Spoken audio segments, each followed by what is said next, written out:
there it is, recorded. Okay, so food, energy, and water, we looked at those systems. Now, when we start to talk about shelter, air, and waste, we have to start thinking about interrelated, not only interrelated systems, but the ways in which we start to do our planning, our community planning. Because here's a, my favorite, if you remember only one statistic out of all of this. One factoid, here's my favorite one. Between 1970 and 1990, population of the 6-county metro area of Chicago, so that's Cook County, and then Lake County, McHenry County, Kane County, DuPage County, Kendall County, and Will County. The population increased by 4%. Now, this is an old statistic, but there's a similar one. Okay, so between 1970 70 and 90, the population increased by 4%. Its land use increased by 46% for housing and 74% for commercial use. So if you sort of do that math, you go Is that, are those plus figures? plus, increased. So it increased really by 120? Oh, you mean those two No, plus? no. No, it's that what we were using, Okay. what we were using for it increased. So when you build one Walmart, it's like 3 subdivisions, right? And one big outlet mall, So basically that means there's not that many more of us, but we went during that time. And that was the glorious time of something we called suburban sprawl. And so the way that the system works is that it actually goes back to the days of the post-World War II period, when the first wave of suburbanization started, when the guys came home from the war, and they got married, and they moved to the suburbs, left the city and moved to the suburbs. And the first round of suburbs, bedroom suburbs of the 50s were Levittown and Kettering, Ohio, and stuff were founded. And they all had little boxes on the hillside made of ticky-tacky, and they all looked the same, and the streets went like this. The second wave was in the 70s in response to 2 phenomena. One, the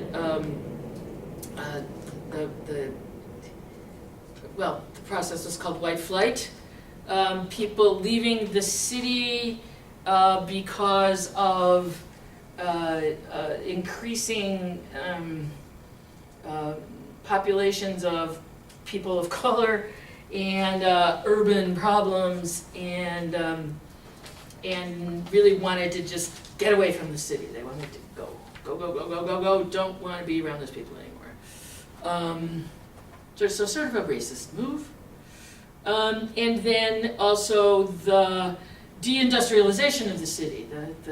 Because the urban problems were happening because the city was deindustrializing, and a lot of the jobs that were here were gone, and a lot of the jobs that were being created more on the edge, and so people sort of left to follow the jobs, and so another wave of suburban development happened, and of course the federal policies that supported that were easy mortgage money through first the Veterans Administration, then the FHA.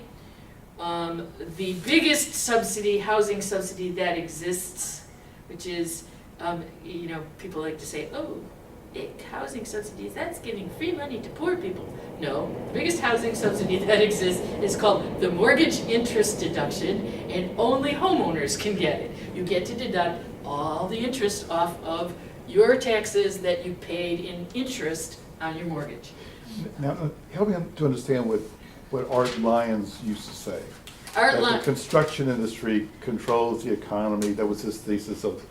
well, that's part of this, okay, so if you have, the building industry, Art would say, is about 25% of the construction industry, is about 25% of the economy. And it has to keep building things in order to work, right? make I mean, profits. when we had, and you can just see this from our most recent experience, when the Great Recession happened and people started buying houses, stopped buying and building and buying houses, and people's houses went into foreclosure, the unemployment rate went shoo. And most of those people that were unemployed were people who were involved in some way in the construction industry. Now, Art had an algorithm that said that for every new house that's built on the edge, 2 are abandoned in the city. Mhm. And I won't try to explain that he's just a guy that we've taught with, and it was his thing, and he can explain it to you because he's an economist and I'm not, but he says that. And so this dynamic of building further and further out, the public policy issues also were that the transportation system was subsidized by the federal government, and the transportation system was almost completely road-based, building roads, especially interstate highways, which started in the 50s with Dwight Eisenhower, but had a lot of the extension of the interstate system as it moved out into the cornfields, therefore encouraging more subdivisions to be built. And then, well, there's lots of things to say about this, but we'll stick with the subdivisions being built for a minute. When a cornfield is turned, which is called a green field, is turned into a subdivision, several things have to happen, not the least of which is that there has to be infrastructure to support that, right? I mean, there's roads and sewers and water and all of that kind of police and schools. Well, the little towns out there that once were farm towns now had to sort of supply that as these subdivisions popped up and so in order to get the ability to supply that, it was sort of like robbing Peter to pay Paul. They would annex these subdivisions so that they could get the taxes from the subdivisions, so that then they could provide the next round of infrastructure for the next subdivision, and then they'd get the taxes, and so that had to keep going. Right? That's a process. It's like somebody paying one bill collector with the money. If you pay the rent with the money from the electric bill, and then it's time for the electric bill, so you pay for the gas bill, and so you have to keep moving that forward. Then, because if you want to factor in the little part about white flight, the people who were moving out here did not want to recreate what was in the city, and so because of zoning, the right of individual communities to zone themselves, they would zone so that you can only build single-family homes.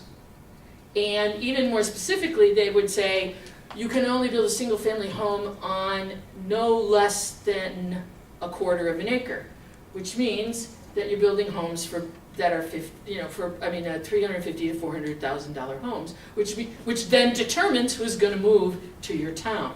You're not discriminating. They all say equal opportunity, housing, blah blah blah blah. But by determining how the sizes of the homes go, boom, you're determining who's going to be able to afford to live there. With all the same color palette, of course. Yes, absolutely. That's right. And so, you add that all up, and you get a continuing. Well, there's one more little piece about the mortgage interest thing that also needs to you need to remember here. In the mortgage, the way that the IRS writes the mortgage interest deduction, if you sell your house, you don't have to pay taxes on the profits that you make if you invested in another house within 18 months and that the value of that house is more. Hence, the impetus is to keep moving and buying a new house that's bigger. And so people did. Okay, federal policy, the tax policy made that process unbelievably easy. It's nice. I get to deduct a big bunch of money off my taxes because I pay a mortgage. A lot of money. Every nickel I pay in mortgage interest, I get to take off my taxes. So then add to that, so if you take that and you say, okay, so a newer house and a bigger house, then you start getting to that world of McMansions, right? Where they just got bigger and bigger and harder to heat. And then, because you keep sprawling and sprawling and sprawling, it takes longer to get anywhere.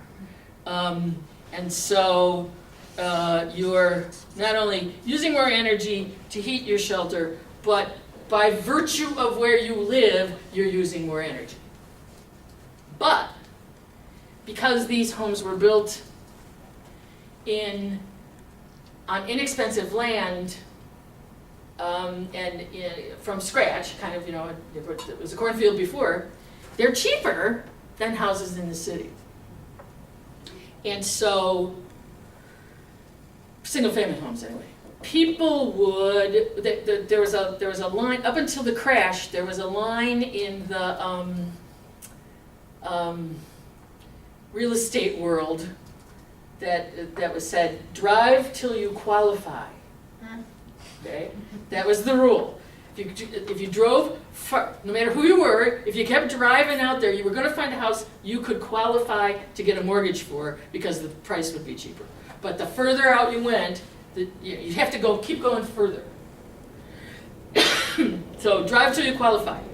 So more and more of these subdivisions were built so that people could afford to move into houses that they desired, which were big and gigantic, but then you had to, the transportation system transportation implications are huge. Now,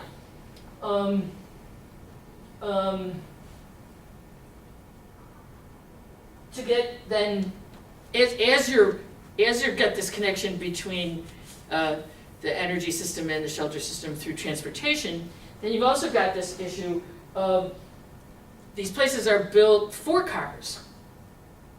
So you get these auto-centric kind of places, big box developments, giant shopping areas. No one walks out the front door of their house and walks somewhere. Everyone drives everywhere. Everything has giant parking lots. You get back into the black earth triangle.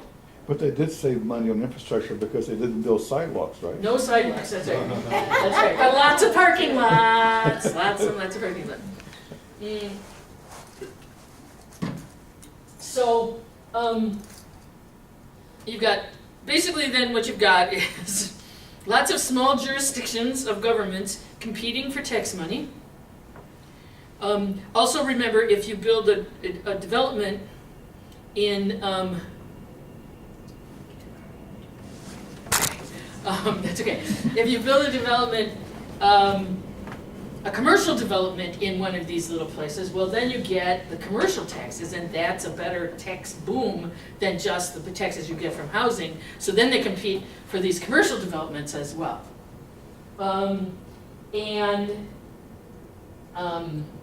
This all, of course, came crashing down in the Great Recession.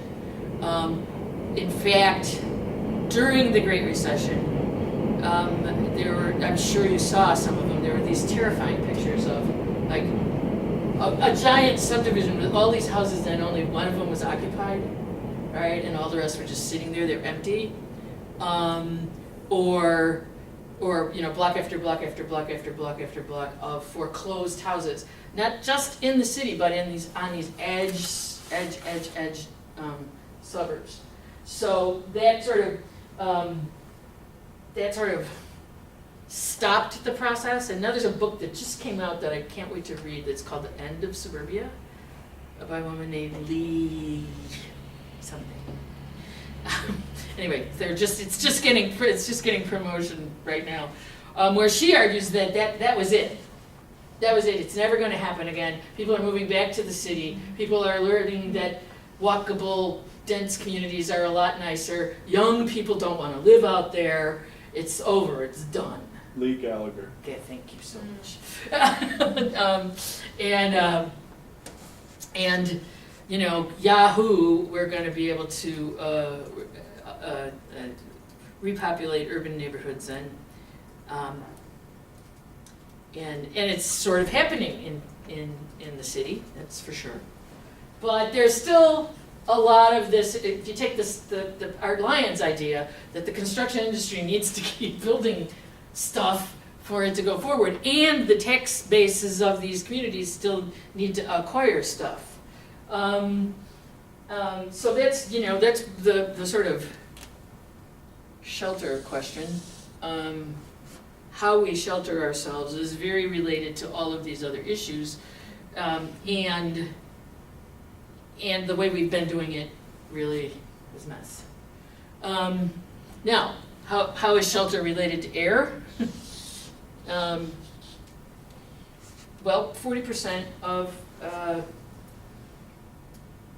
air pollution comes from mobile sources.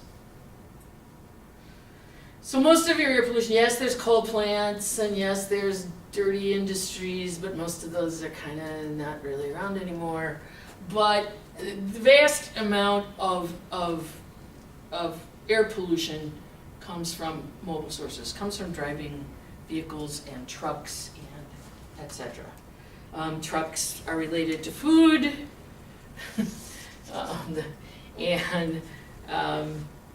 and the transportation system is related to mobile sources of energy. So how we treat our air is very related to how we shelter ourselves and what happens here. I'm going to switch topics here for a minute, just sort of, we'll hold waste for a bit. One of the hard issues that you need to remember that makes solving this hard is that is what I was saying about those little jurisdictions. Okay? You would say, oh, okay, that's silly land use planning, and that's really bad transportation planning. Why don't we have good land use planning and transportation planning? Well, because that would require the cooperation of 1,226 units of government in the 6-county area. 1,226 units of government. 7 counties, they include Indiana in that one. 284 municipalities, 123 townships, 307 school districts, 136 fire districts, 173 park districts, 108 library districts, and 88 others. And those are things like the CTA and the RTA. And there's a special taxing district not far from here that's called the Illinois Medical District that can tax in order to build hospitals. All of these 1,226 units they provide services so they can collect taxes. And it is in their interest as institutions to preserve themselves. And so they compete with each other instead of cooperate with each other.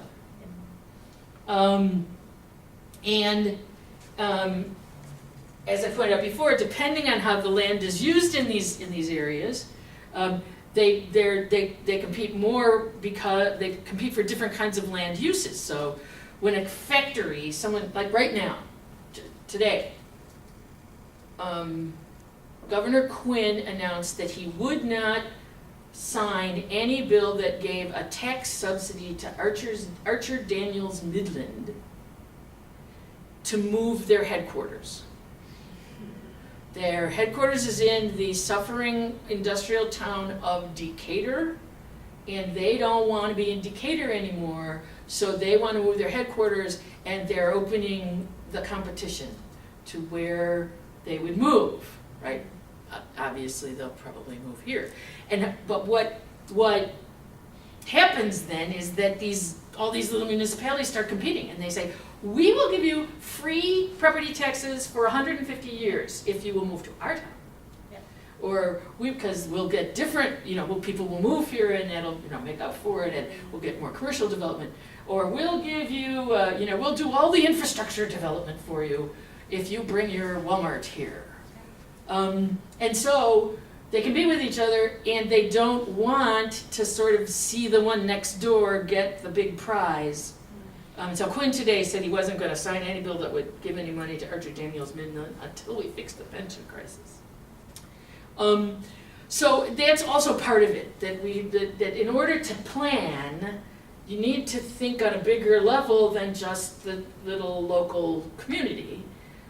And everything else, I think local is best. But on this one, you need to think regionally. You need to think what is best for all of us in order to create a sustainable use of our land, our water, and put less strain on the air. And so a couple of efforts have started to make this better. The first one is, up until just a few years ago, we had two separate agencies that did planning. One planned transportation and the other planned land use, and they didn't talk to each other. They didn't talk to each other. They had totally different plans. They would release their plans, and they never talked to each other. Finally, someone went, aha! Well, actually, no, it took a long bunch of pushing, basically started by my dear friend Jackie Grimshaw at Center for Neighborhood Technology and her crew to push and finally convince the Chicago Area Transit Study, otherwise known as TATS, and the Northern Illinois Planning Commission, which was the land use planning commission, to merge together and become one big happy planning group now called CMAP, Chicago Metropolitan Area Planning. And so land use and transportation use is now done together, hopefully. But don't get too excited about that, because planners are wonderful, wonderful people. We love planners. You get in a room with a bunch of planners, and they're just so excited about stuff. And they know that we should be building, dense, we should build them on rail corridors and use existing infrastructure, and don't build any more infrastructure, and to use infill stuff and transit-oriented development and all that good stuff. And they write plans. So the one now is called On to 2040, or Go to 2040. Have you seen the new book by Bradford Hunt, Planning Chicago? No. That's a great book. And of course, he makes the argument that there really is no planning in Chicago. It's just from project to project to project. Yeah. But there are some great stories in there, like Calumet and Pilsen and the equity planning under Washington. Yeah. He covers the waterfront really well. Well, it's the secret deal, though, is that planners can plan till they turn blue in the face. It has to be accepted by the board of the planning operation, and the board is appointed by political entities. So the governor appoints some board members, and the north suburban mayors appoint some board members, and the west suburban mayors appoint some board members, the south suburban mayors appoint some board members, and the city of Chicago gets one, and the county of Cook gets one. And they're back to competing again with each other, right? It's like so they have to approve it. So very often the plan is very nice and pretty, and it goes up on the shelf. And It's so true, and I just have to say this because some of the folks here heard that I have a master's degree in planning, which you didn't hear is I practice planning. And I practiced it during these times between 1970 and 2000. Yep.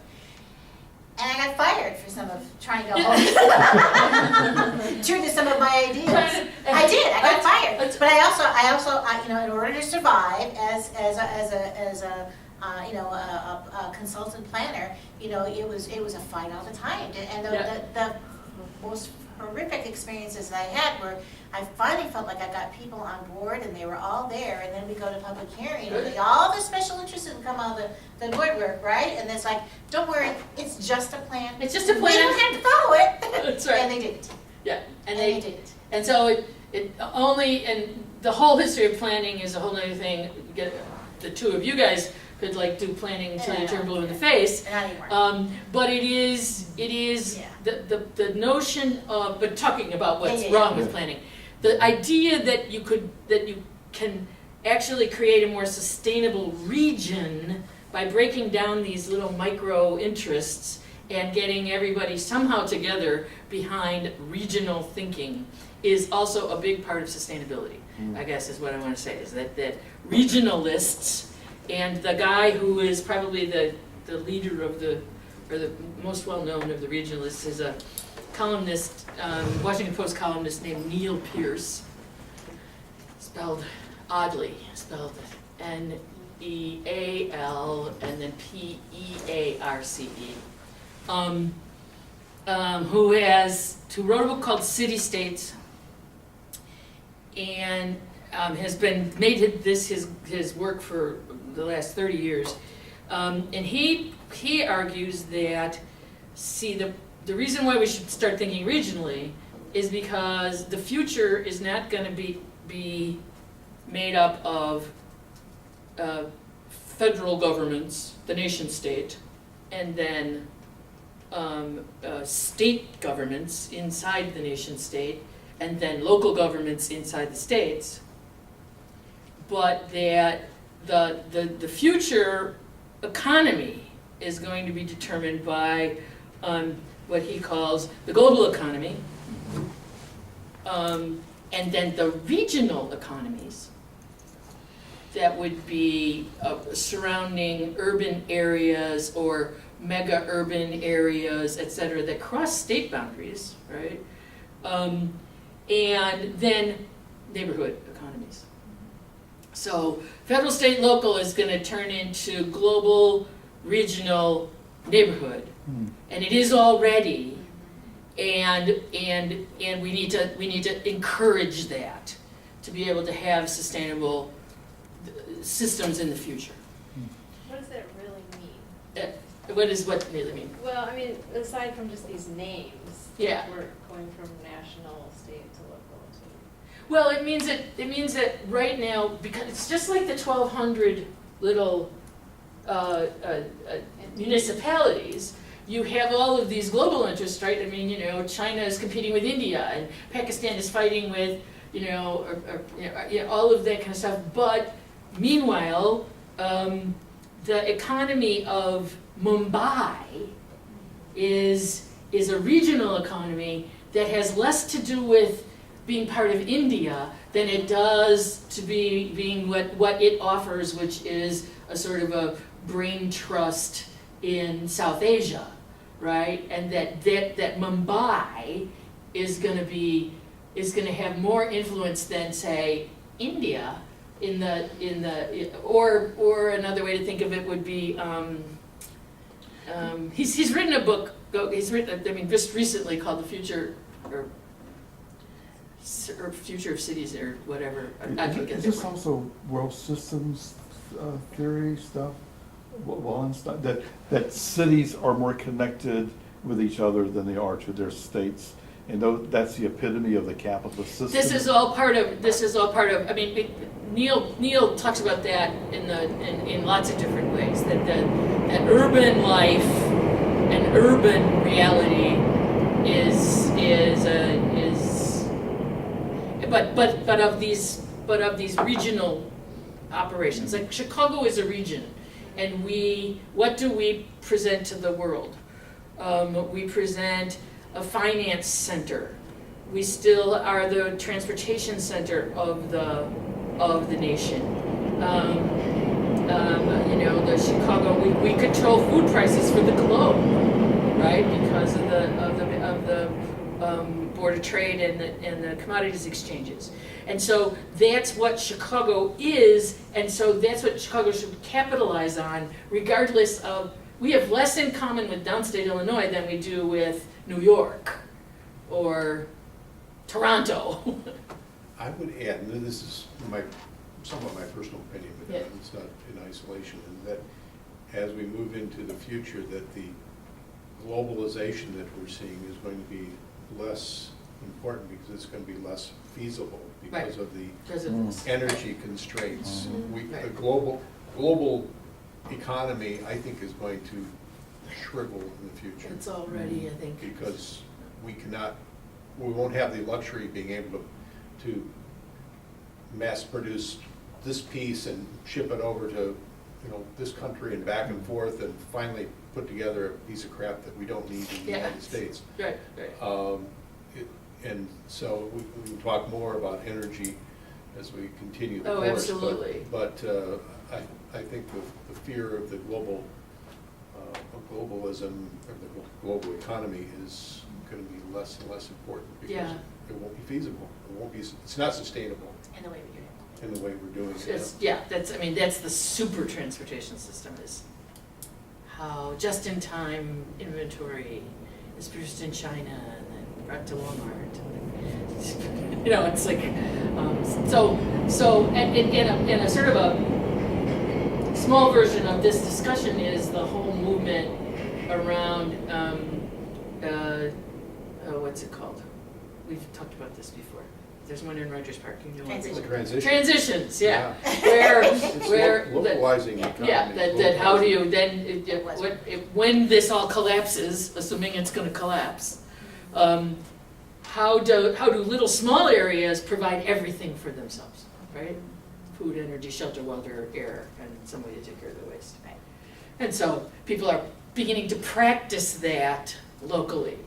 And similarly, the regional economy would be the sort of central unit of economic development. And anyway, this is Neil's argument.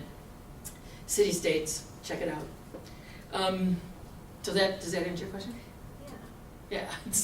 Well, it is interesting to think about, because here we are now going through an economy, a political time in which, the red states and the blue states, and nobody wants to talk to anybody else. And, I'm not going to have your Obamacare in my state, and blah, blah, blah. Well, this sort of getting kind of silly. And the federal, state, and local stuff is getting harder and harder to sort of justify. So, I want to end with waste, and then just end. As we said, and then just end.